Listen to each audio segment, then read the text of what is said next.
जय हिंद दोस्तों। आज के इस इम्पॉर्टेंट लेक्चर में हम सभी डिस्कस करेंगे 31 दिसंबर 2025 के करंट अफेयर्स को। तो आप इस पूरे लेक्चर को बहुत ही ध्यान से लास्ट तक जरूर देखिएगा।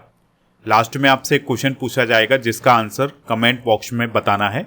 तो चलिए आज के पहले और इम्पॉर्टेंट क्वेश्चन को डिस्कस करते हैं। पहला क्वेश्चन है, काकोई रिजर्व फॉरेस्ट में हाल ही में कौन सा दुर्लभ जीव पहली बार देखा गया है? आंसर हो जाएगा इसका क्लाउडेड लेपर्ड। तो क्लाउडेड लेपर्ड को हाल ही में असम के काकोई रिजर्व फॉरेस्ट में पहली बार देखा गया है। दोस्तों, क्लाउडेड लेपर्ड की अगर हम बात करें तो यह IUCN की जो रेड लिस्ट होती है उसमें संकटग्रस्त श्रेणी में शामिल है और भारत के वन्यजीव संरक्षण अधिनियम 1972 की अनुसूची 1 के तहत संरक्षित है। यहाँ पर आप क्लाउडेड लेपर्ड को देख सकते हैं। क्लाउडेड लेपर्ड इससे पहले काजीरंगा, मानस और नामेरी राष्ट्रीय उद्यान में भी पाया जा चुका है। अब इसे काकोई रिजर्व फॉरेस्ट में देखा गया है। देखिए, असम की बात हुई है तो असम के राष्ट्रीय उद्यान और वन्यजीव अभ्यारण्य की बात करें तो काजीरंगा राष्ट्रीय उद्यान कई बार एग्जाम में पूछा गया है, तो ये असम राज्य में स्थित है। मानस राष्ट्रीय उद्यान, नामेरी राष्ट्रीय उद्यान, डिब्रू सैखोवा राष्ट्रीय उद्यान, ओरांग राष्ट्रीय उद्यान, रेमोना राष्ट्रीय उद्यान और देहंग पटकाई राष्ट्रीय उद्यान और सिकना इक्वालाओ राष्ट्रीय उद्यान। और इसके अलावा आपको याद रखना है कि यहाँ पर होलोंगा पार गिबन अभ्यारण्य है जो कि भारत का एकमात्र गिबन अभ्यारण्य है और बालपक्राम अभ्यारण्य भी असम राज्य में ही स्थित है। तो ये सारे इंपॉर्टेंट राष्ट्रीय उद्यान और वन्यजीव अभ्यारण्य जरूर नोट करें, यहाँ से क्वेश्चन बनता है एग्जाम में। नेक्स्ट क्वेश्चन है, भारत का पहला PPP यानी public private partnership model medical college किस राज्य में खोला गया है? आंसर हो जाएगा इसका मध्य प्रदेश में। तो दोस्तों, मध्य प्रदेश के धार और बैतूल में भारत का पहला PPP यानी public private partnership model medical college शुरू किया जा रहा है। इसमें सरकार और निजी क्षेत्र मिलकर मेडिकल कॉलेज और स्वास्थ्य सेवाएं उपलब्ध कराएंगे, यानी कि इसमें सरकार भी काम करेगी और प्राइवेट सेक्टर भी काम करेगा। तो ये कहलाता है पब्लिक प्राइवेट पार्टनरशिप मॉडल। दोस्तों, कुल 4 मेडिकल कॉलेज प्रस्तावित हैं, तो एक धार में, एक बैतूल में, एक कटनी में और एक पन्ना में स्थापित किया जाएगा। 2025 की कुछ प्रथम घटनाएं डिस्कस करते हैं। जैसे दक्षिण पूर्व एशिया का पहला कोरल क्रायो बैंक लॉन्च किया गया है फिलीपींस में। भारत का पहला 32 बिट माइक्रो प्रोसेसर बनाया गया है जिसका नाम है विक्रम 3201। तो ये किसने बनाया है? इसरो SCL ने बनाया है। देश का पहला ड्रोन AI आधारित कृषि वर्षा का प्रयोग हुआ है जयपुर में। सांकेतिक भाषा विशेषज्ञों को पैनल में शामिल करने वाला पहला राज्य बना है पंजाब। भारत का पहला make in India green hydrogen plant शुरू हुआ है कांडला गुजरात में। सरकारी कर्मचारियों हेतु सब एटिकल लीव योजना शुरू करने वाला पहला राज्य कौन बना है? सिक्किम। हिंदी में MBBS कराने वाला देश का पहला मेडिकल कॉलेज खुलेगा जबलपुर मध्य प्रदेश में। भारत का पहला स्वदेशी डाइविंग सपोर्ट पोत INS निस्तार नौसेना में शामिल हुआ है अभी हाल ही में। तो ये कुछ प्रथम घटनाएं हैं, इनको आप नोट कर लें। नेक्स्ट क्वेश्चन है, बॉम्बे हाईकोर्ट ने किस पुरस्कार को नाम के आगे पीछे लगाने पर रोक लगाई है? आंसर हो जाएगा भारत रत्न और सभी पद्म पुरस्कार। यानी बॉम्बे हाई कोर्ट ने ये कहा है कि कोई भी व्यक्ति भारत रत्न और पद्म पुरस्कारों को अपने नाम के आगे यानी उपसर्ग के रूप में और नाम के पीछे यानी प्रत्यय के रूप में उपयोग नहीं कर सकता है। इस निर्णय में 1995 के ऐतिहासिक बालाजी राघवन मामले का हवाला दिया गया है। इसके अलावा दोस्तों, आपको याद करना होगा हमारे कॉन्स्टिट्यूशन के आर्टिकल 18 को। तो इसमें उपाधियों के अंत की बात की गई है, ठीक है? तो ये पॉइंट भी आप याद रखिएगा। और आपको याद रखना है कि भारत रत्न और पद्म पुरस्कार केवल सम्मान के रूप में दिए जाते हैं, उपाधि के रूप में नहीं दिए जाते हैं। तो इसलिए इनको आप नाम के आगे और पीछे उपयोग नहीं कर सकते हैं। भारत रत्न की बात कर लेते हैं तो भारत रत्न जो है वो भारत का सर्वोच्च नागरिक सम्मान होता है। 1954 में इसे शुरू किया गया था।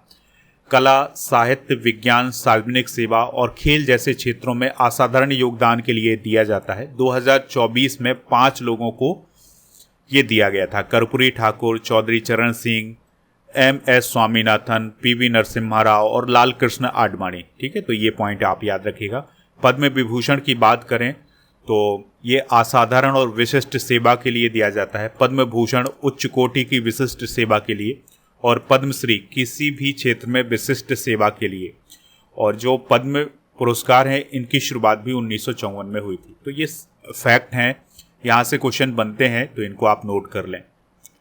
नेक्स्ट क्वेश्चन है, भारतीय ग्रैंड मास्टर कोनेरू हम्पी ने विश्व रैपिड शतरंज चैंपियनशिप 2025 में कौन सा मेडल जीता है? तो आंसर हो जाएगा ब्रॉन्ज मेडल, यानी कांस्य पदक जीता है।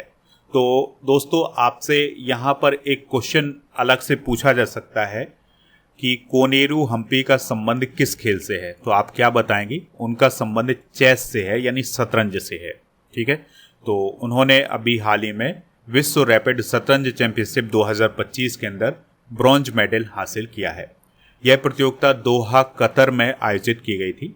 इससे पहले कोनेरू हम्पी 2019 और 2024 की विजेता रह चुकी हैं और इस बार टाई ब्रेक नियम के कारण तीसरे स्थान पर रही हैं। और जो विश्व रैपिड शतरंज चैंपियनशिप 2025 है, इसको जीता किसने है? तो इसको जीता है अलेक्जेंड्रा गोरियाचकीना ने। ठीक है, तो उन्होंने प्ले ऑफ में चाइना की झू जिनर को हरा करके ये खिताब अपने नाम किया है। अगला क्वेश्चन है, दुनिया की सबसे धनी भारतीय मूल की प्रोफेशनल मैनेजर कौन बनी है? आंसर हो जाएगा जयश्री उलाल।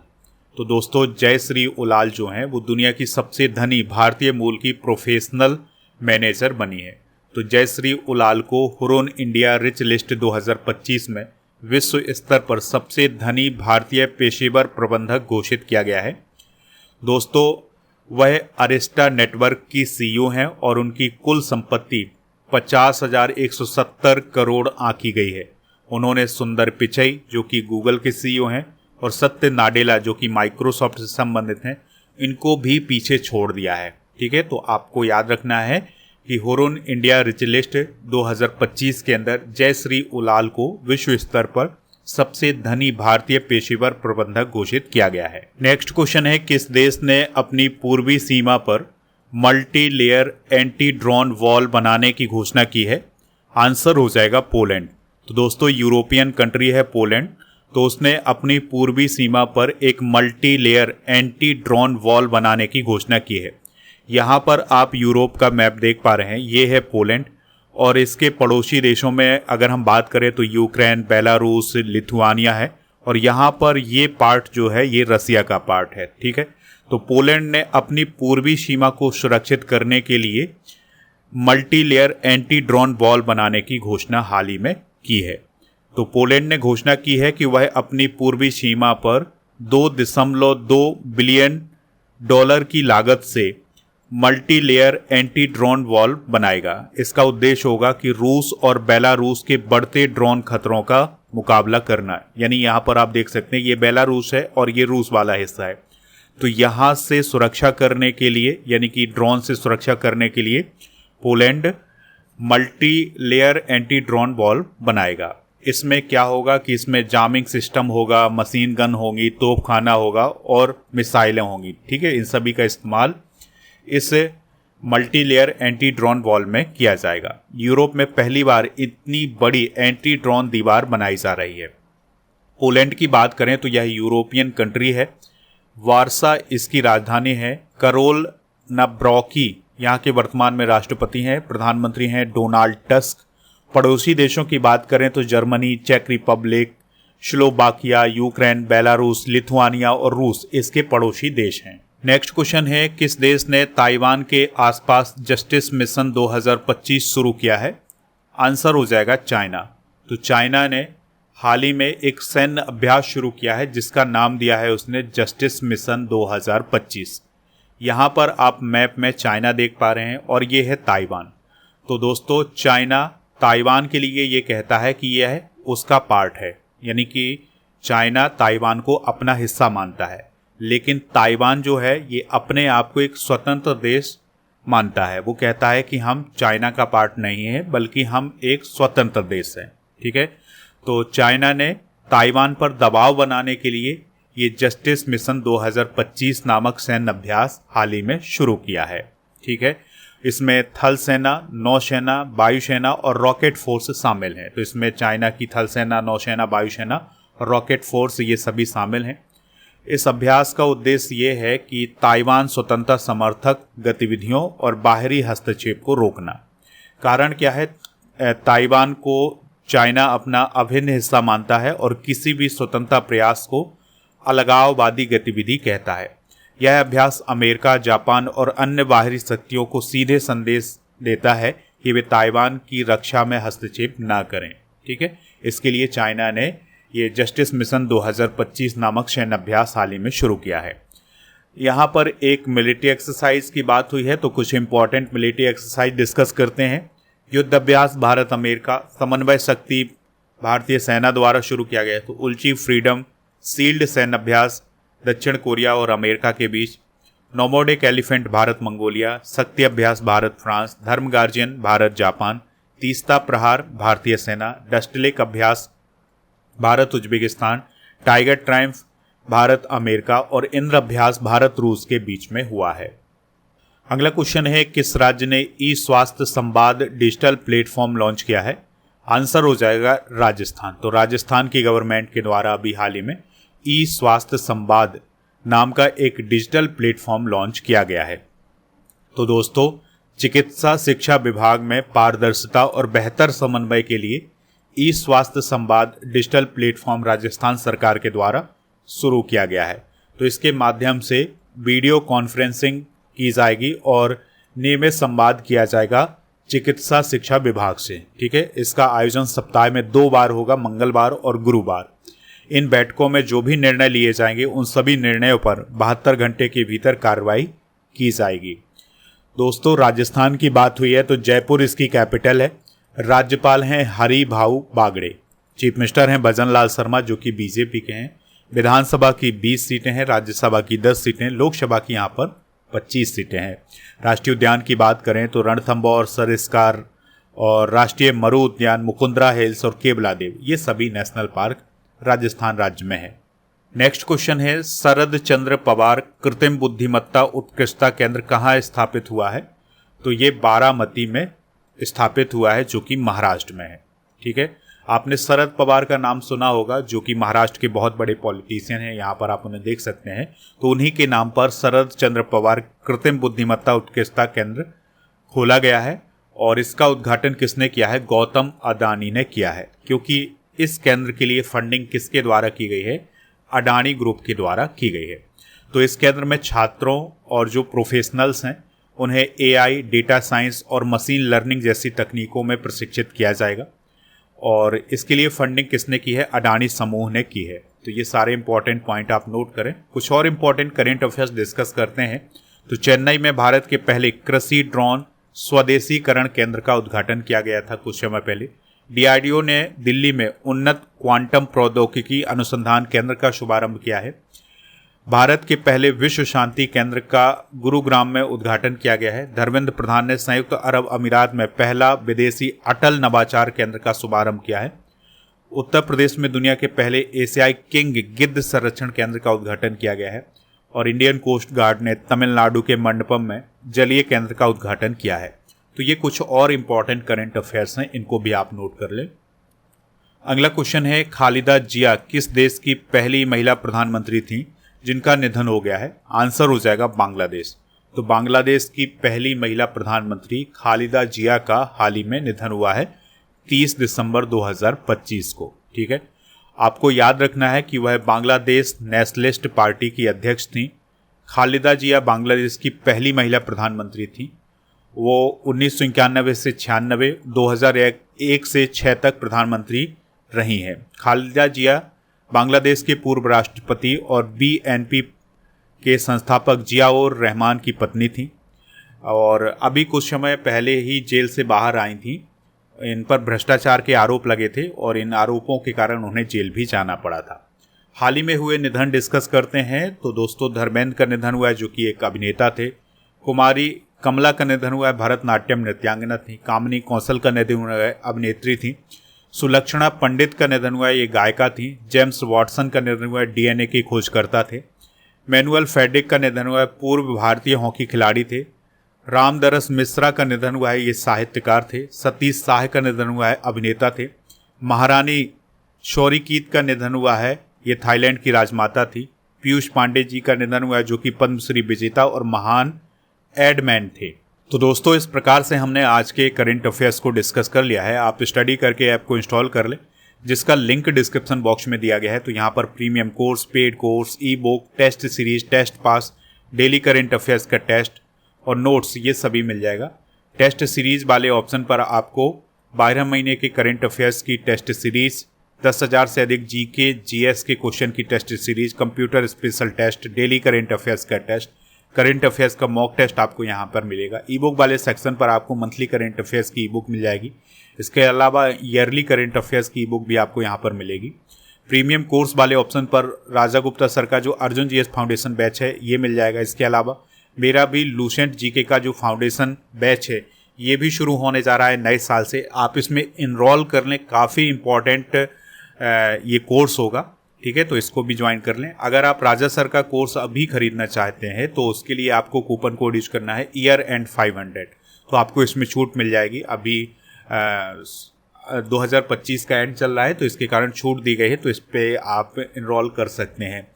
दोस्तों, इसमें आपको 18,000 से अधिक topic wise, subject wise test series मिल जाएगी, वो भी फ्री। 12 महीने की मंथली टेस्ट मिल जाएगा और मंथली ई बुक भी मिल जाएगी। तो ये आपको इस कोर्स के साथ मिलेंगी और यही चीज़ें आपको लूसेंट जीके के फाउंडेशन सीरीज बैच के साथ भी मिलेंगी। तो इसको अभी आप ज्वाइन कर लें। इसके लिए कूपन कोड करना है लूसेंट 500। चलिए, कल के करेंट अफेयर्स को एक बार रिवाइज करते हैं। तो बैडमिंटन वर्ल्ड फेडरेशन एथलीट आयोग की अध्यक्ष कौन बनी है? पीवी सिंधु। अटल कैंटीन कहाँ शुरू हुई है? दिल्ली। पार्वती अर्गा पक्षी अभ्यारण्य किस राज्य में स्थित है, जिसे पर्यावरण संवेदनशील क्षेत्र घोषित किया गया है? यूपी। भारत का पहला स्वदेशी एमआरआई स्कैनर किस कंपनी ने डेवलप किया है? तो वॉक्सेल ग्रिड्स नामक कंपनी ने इसको डेवलप किया है। 87वीं सीनियर राष्ट्रीय बैडमिंटन चैंपियनशिप 2025 में महिला एकल का खिताब किसने जीता है? शूर्या तामिरी ने। किस राज्य सरकार ने खासी और गारो भाषा को पाठ्यक्रम में शामिल करने की घोषणा की है? मेघालय। राष्ट्रपति द्रौपदी मुर्मू ने किस पनडुब्बी पर यात्रा की है? आईएनएस वागशीर। सोनम ऐसे किस देश के गेंदबाज हैं जिन्होंने T20 के एक मैच में 8 विकेट लेकर के विश्व रिकॉर्ड बनाया है? भूटान। अयोध्या में हाल ही में किसकी कांस्य प्रतिमा का अनावरण किया है? कोरिया की रानी हो होंग ओक। अभिनेत्री और गायिका ब्रिगिट बारडॉट का संबंध किस देश से है जिनका हाल ही में निधन हुआ है? फ्रांस। तो ये सारे इंपॉर्टेंट करेंट अफेयर्स आप नोट कर लें। दोस्तों, आज के जनरल नॉलेज के पिटारे में भारत सरकार की प्रमुख पर्यावरण परियोजनाएं डिस्कस करेंगे।